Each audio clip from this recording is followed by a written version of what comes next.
The number of reported deaths due to the magnitude 7.8 earthquake that struck southern Mindanao on June 8 rises to 55. In its latest report on Friday, June 12, the National Disaster Risk Reduction and Management Council records a total of 1,120 persons injured, while 31 individuals remain missing. Search, rescue, and retrieval operations continue in the hardest-hit communities. Meanwhile, the number of aftershocks from the earthquake climbs to more than 3,800 as of 9 a.m. on Friday, June 12. In their latest report, FIVOC says 966 aftershocks have been located, while 64 were felt by residents in affected areas. The recorded aftershocks ranged from magnitude 1.2 to 6.4. The magnitude 7.8 earthquake struck offshore Maasim, Sarangani in Mindanao at around 7:37 a.m. on June 8. FIVOC says the earthquake is generated by the movement along the Cotabato Trench.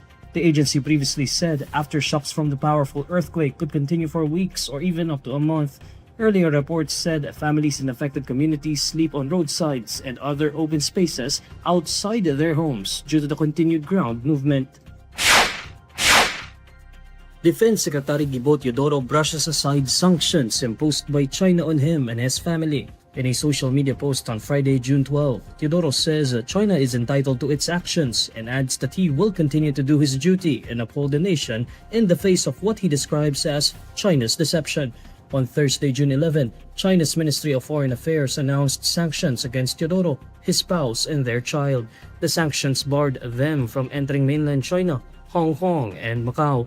Beijing also prohibited organizations and individuals in China from engaging in transactions, cooperation, or other activities with them. China accused Teodoro of having repeatedly made irresponsible remarks on China that allegedly undermined its interests and damaged their bilateral relationship with the Philippines. China's ministry also said that the sanctions are meant to uphold China's sovereignty, security, and development interest.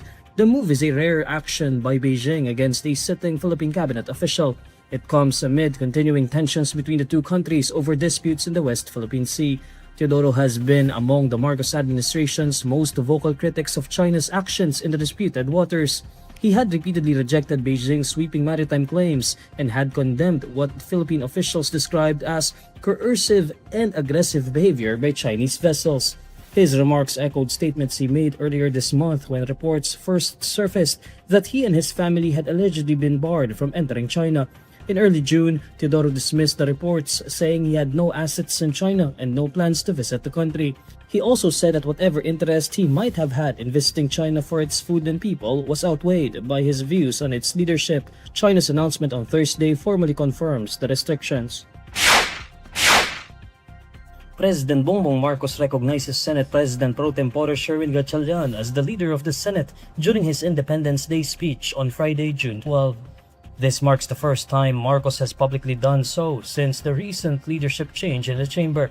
In his customary acknowledgement of government officials at the start of his speech, Marcos recognizes Gatchalian's new role.